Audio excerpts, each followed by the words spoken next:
Coming up on this episode, the Warriors snapped their six-game losing streak against the Houston Rockets at Chase Center on Monday night. So how much of it can we take forward ahead of a big matchup in Phoenix against the Suns on Wednesday?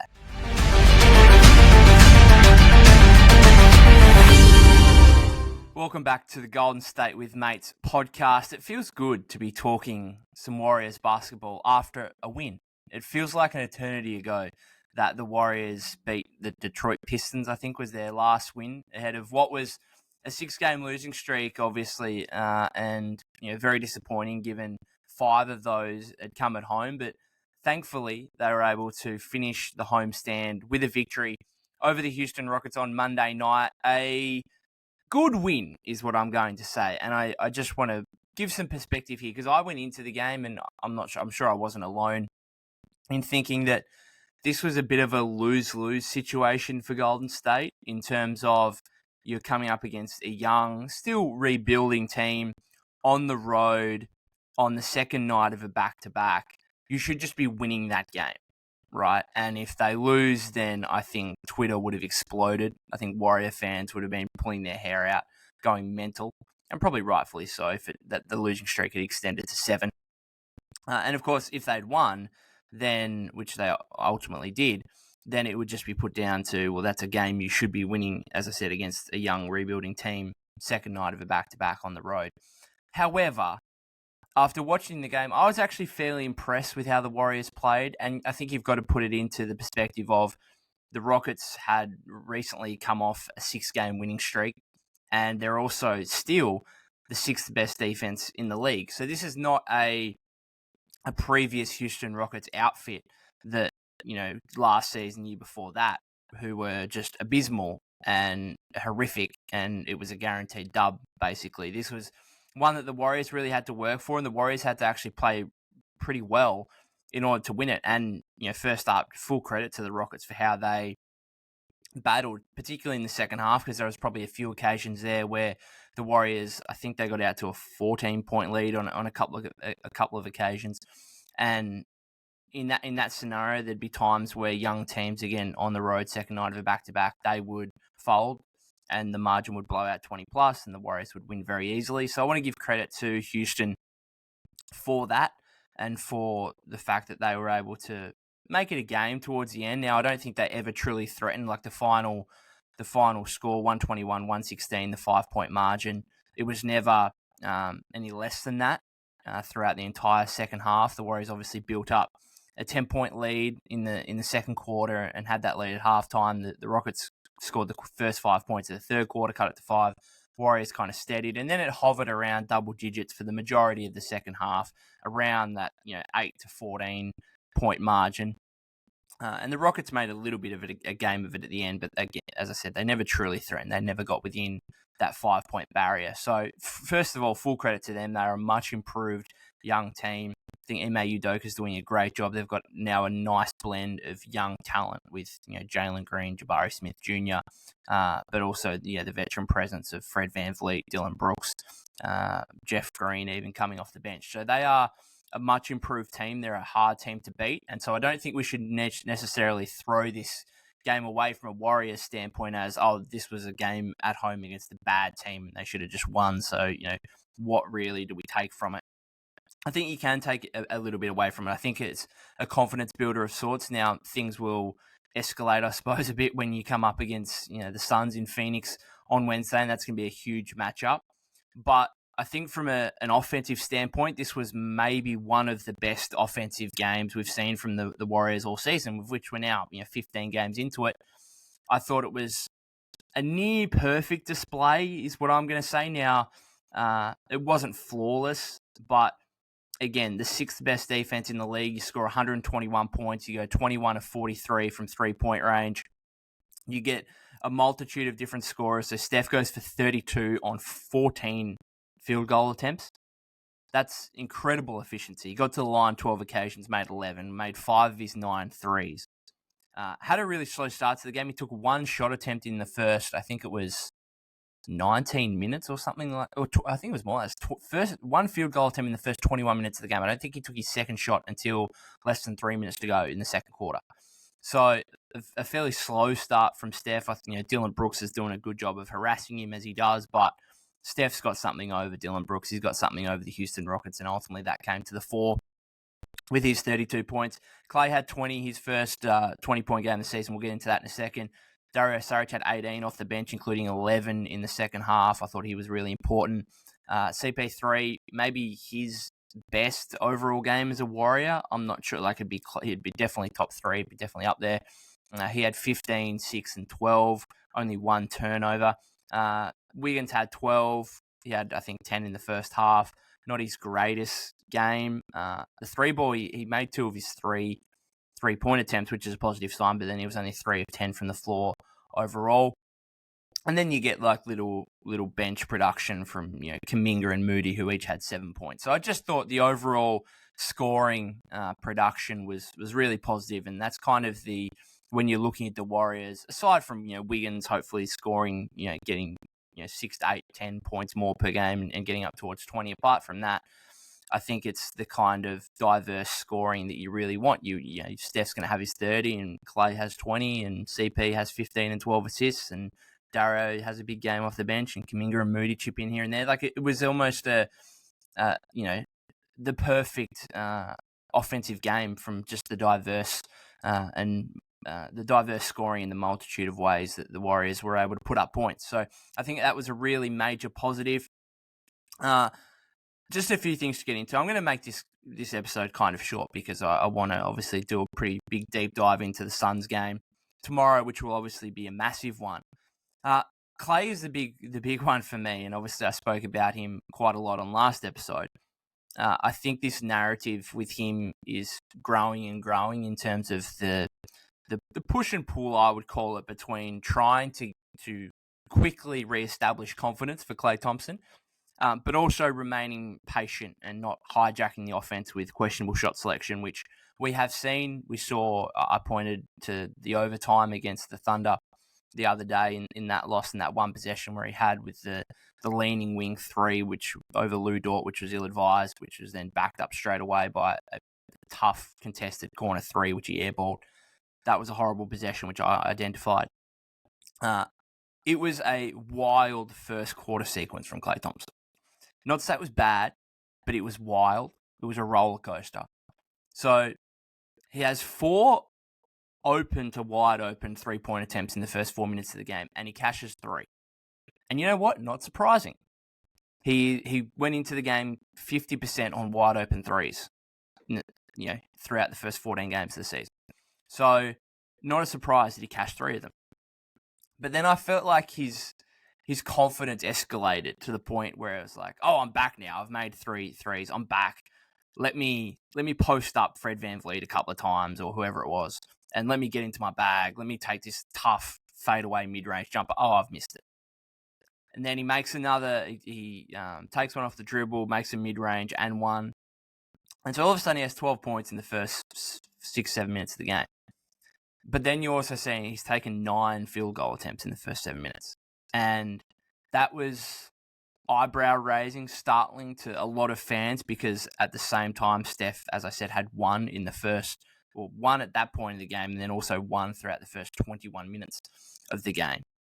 And as positive and as good as it is that Klay has 12 points, you're also like, hang on, we need to get Steph some shots here. It can't just be all Klay.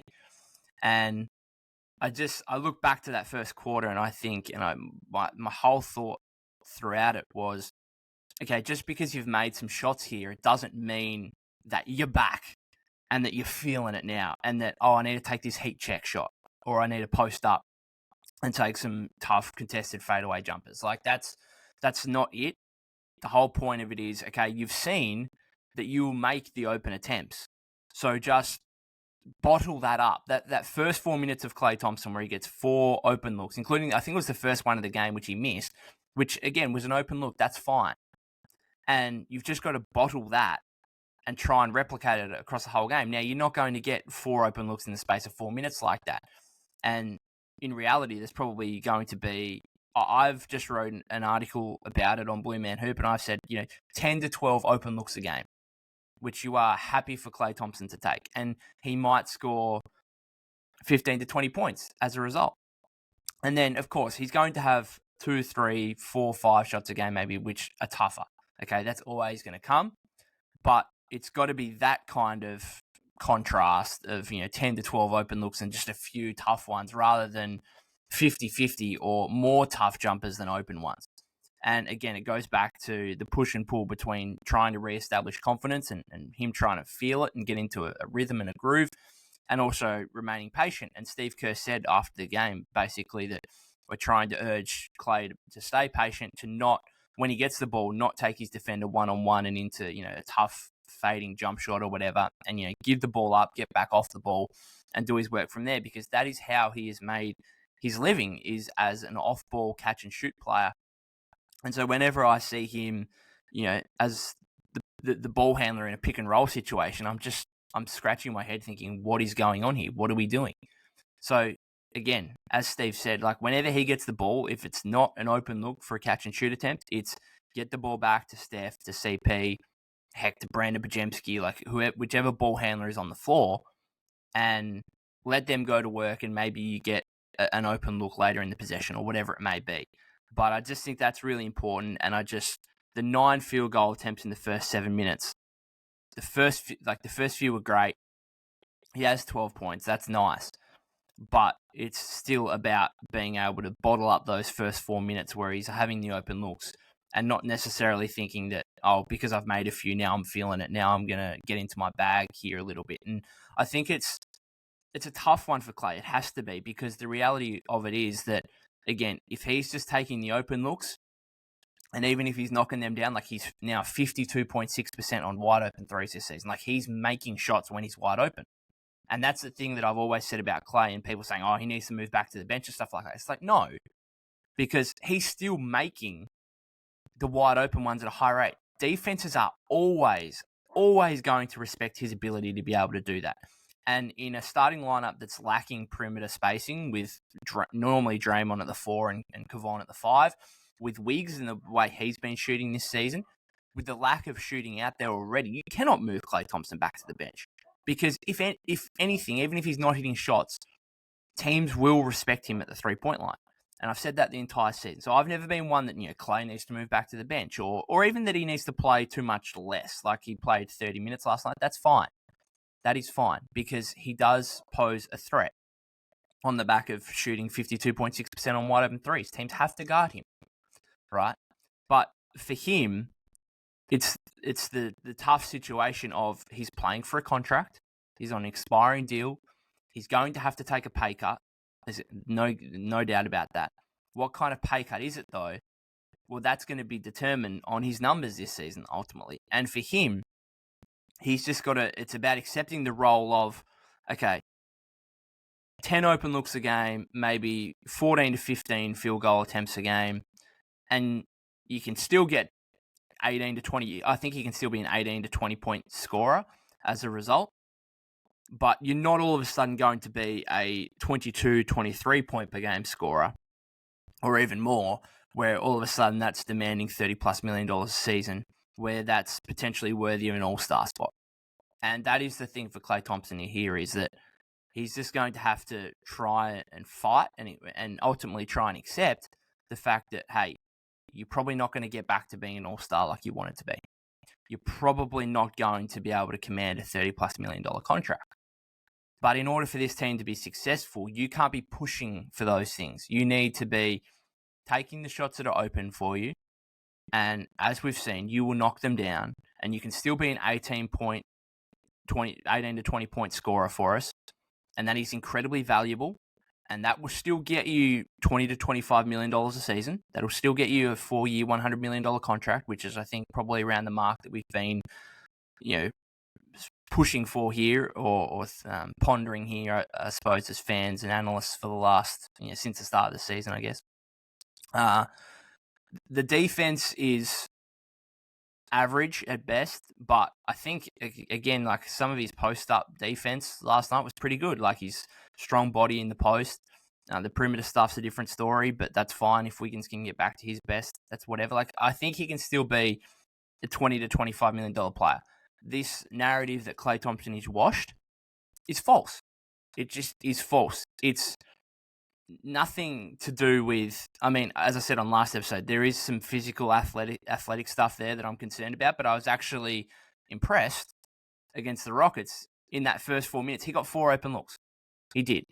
And so my question marks about him actually being able to get open looks with maybe a decline in his physical and athletic nature, those concerns were removed a little bit with what I saw against the Rockets. I was quite impressed with the fact he was able to get open on pin down screens and whatever else. So the Warriors can still run plays for him, and they can still get him enough open looks to be a productive player, to be a second or third scorer behind Steph. Like, I was having this conversation with someone after the game yesterday. Do they need, because I think in order to be a championship level team, you need a second guy averaging 20 plus points. And the Warriors had 3 last season: Steph, JP, Klay, and obviously didn't even get to the Western Conference Finals. I think with the way this roster works and what we saw even in yesterday's game against the Rockets, I think you can afford to have Steph averaging his high 20s, 30 or whatever, and then just have a bunch of guys, like one guy might stand up in any given game and score you 20. But otherwise than that, you have Klay averaging 18, you have Wiggs averaging 17 to 18, you have Dario and JK averaging double digits. Maybe Draymond's been better offensively when he's played so far this season. Maybe he can average double digits. Like, it is a team-orientated scoring performance, obviously led by Steph. We know that. But it's just about others stepping up every now and again, and obviously those averages will play out across the course of the season. But on the Klay point, I think it's just a big watch moving forward in terms of him being able to accept the role of, I'm not the guy that I once was. I'm only going to take open attempts, and I'm not going to get back to an all-star level player that I was. He's a 5-time all-star, remember, and for him at this stage of his career to try and accept that he's not going to be that player anymore. We've seen so many players go through this, and some can take it on and can thrive in a new role or a slightly different role or slightly reduced role, and others really struggle and can't accept the fact that they're no longer the same player they were, and as a result they become a detriment to the team. And right now I think Klay is like hovering on the edge here, where he has been a detriment to the team at times this season. There's little doubt about that. But at the same time, there's also this narrative on social media that Klay Thompson's washed. And he's not. Because if he was washed, I don't think he'd be making 52.6% of his wide open threes. The guy can still shoot the damn ball. Defenses will still guard him as a result. And so it's on the edge right now. But I thought there were better signs yesterday against the Rockets. Again, making his open threes. Again, some questionable shot selection, but obviously the coaching staff, Steve Kerr, will work through that with Klay.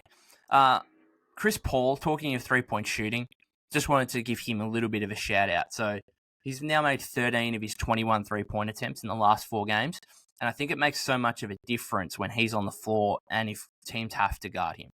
And that's the big thing. Like, now over the last 4 games, he is not taking advantage of, but making defenses pay for sagging off him. Like, if he's off the ball and he's spotting up in the corner, like, he's making his corner threes now.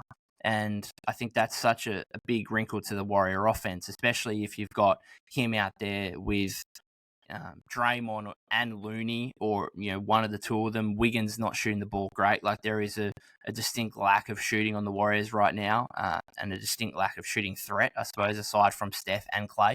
So for him to be able to get back to a point where he's now going to make defenses pay for sagging off, I think that's a big thing for the Warrior offense, and I think it's a big reason as to why they were able to put up 121 points on a good defense yesterday, is because Chris Paul is not someone now that you can sag off and think that, well, he's not a 3-point shooting threat. He's made 13 of his last 21. Obviously, a horrible start to the season, a great last 4 games. Things are going to even themselves out eventually.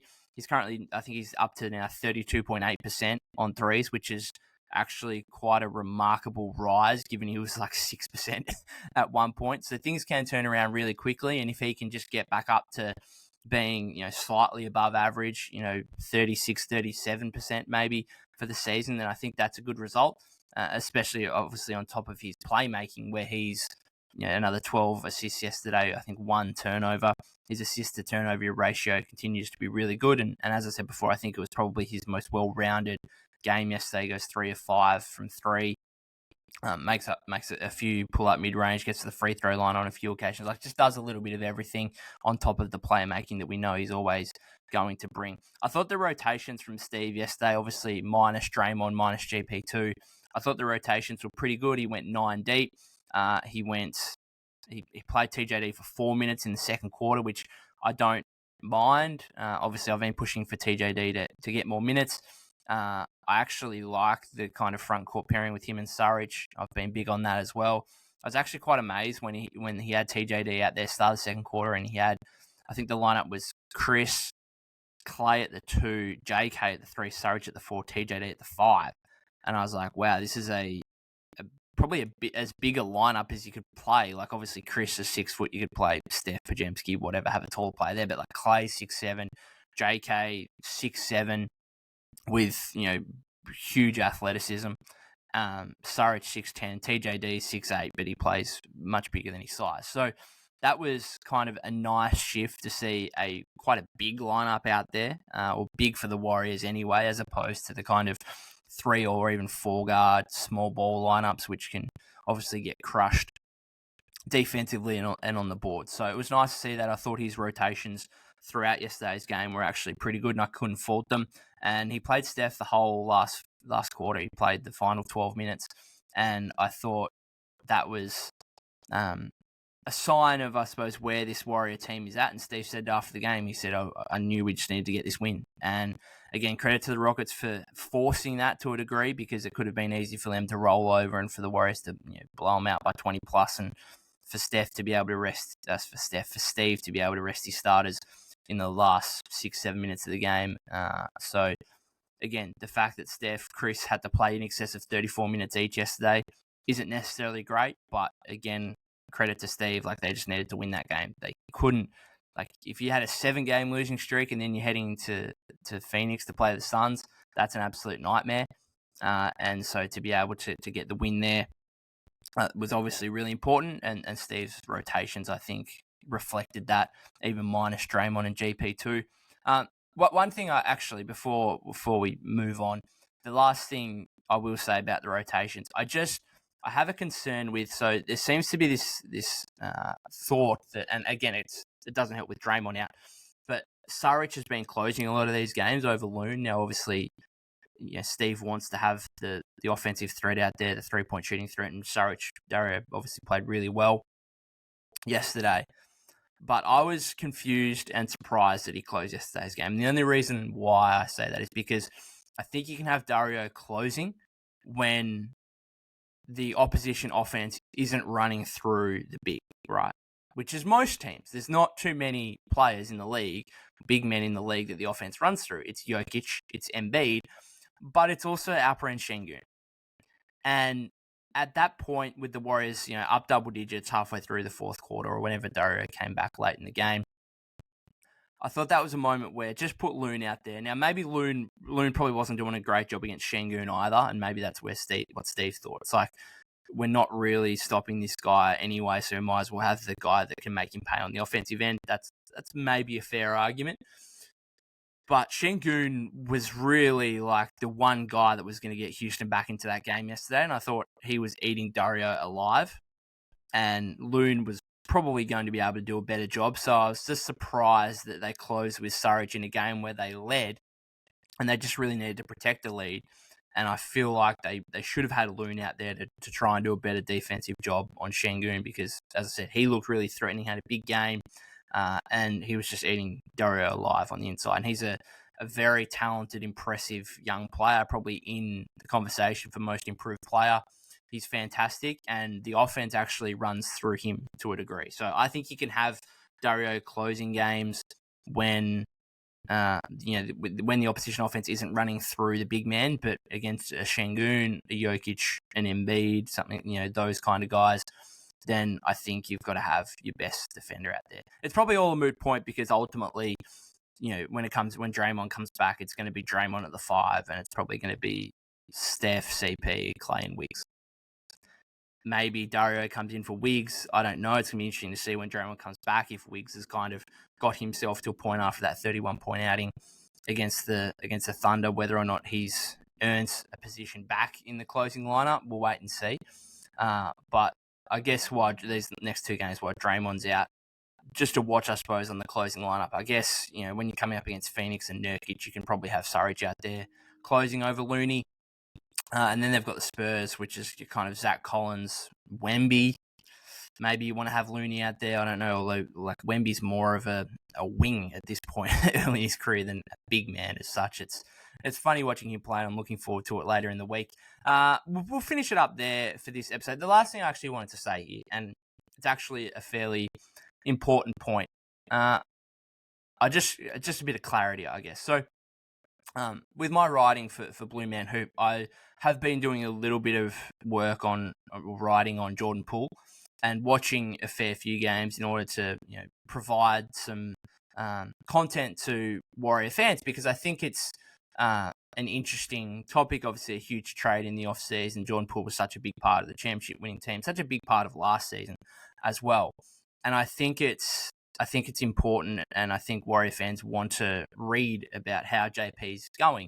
Now, most of what I've wrote about him so far this season has been negative, and that's just simply reflected his, what we'll say, is poor form so far this season, to the point where there's now speculation about a trade, or him getting on traded by the Wizards before the end of the season, by February. I don't want people to take that as a sign of, well, he, whatever, is a hater, and he's wishing bad things on Jordan Poole.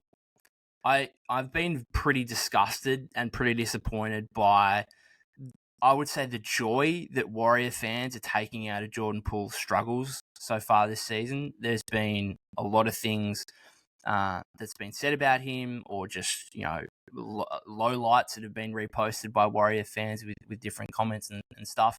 And it's actually, you might say it's hypocritical because I'm writing negative things about him.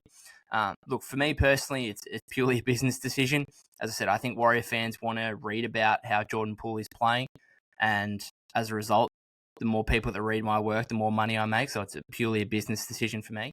But in my heart of hearts, I love Jordan Poole. I've got a Jordan Poole jersey. I've got a Poole Party t-shirt. And I really want that guy to thrive. And I think he was such a big part of Golden State that I think it's just a little bit disappointing and flat out disgusting when Warrior fans are dissing him and hating on him and enjoying his struggles across social media. I love that guy, and I really want him to be able to turn it around and try and get back on track here and try to be, the star level player that he showed himself to be at the Warriors, to the point where the franchise obviously gave him a 4-year, $128 million contract. So I don't want people to think that me writing negatively on him is me wishing bad for him or hating or whatever else. It's just part of writing content, I suppose. And in my heart of hearts, as I said, I love the guy and I want him to succeed. So hopefully, from my perspective, hopefully he turns around, whether it's in Washington or elsewhere. Hope he can have a long career. And ultimately, right now he's struggling, but I have some faith that he can get back to it and hopefully become the player that we all thought he could be. Other than that, we'll finish it up there. A bit of a somber note to finish, maybe, so I apologise if that is the case. But otherwise, hopefully we can get back on a positive note with the Warriors.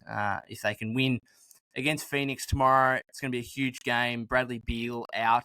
Gary Payton II potentially back for the Warriors, which would be huge given what Devin Booker's been doing, over 28 points per game, over 7, 8 assists per game. He's absolutely killing it as the Suns' new starting point guard, basically. So he's going to be a big one. We obviously saw what he did in the season opener. KD's been absolutely balling out as well. Both of those guys are probably in the MVP conversation early this season. So it's going to be a huge one. Hopefully the Warriors can get a win. It'd be a big statement if they could. And obviously with an under 500 record right now, they just simply need to bank the wins.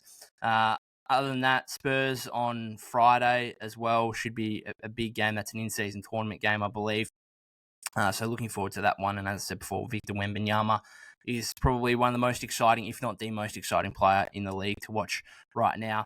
You can find me at POC252 on Twitter. Leave a comment there for me, or you can comment on our YouTube channel. Please subscribe if you haven't already. You can follow on Apple Podcasts or Spotify. And other than that, I'll see you after the Suns game tomorrow. Cheers.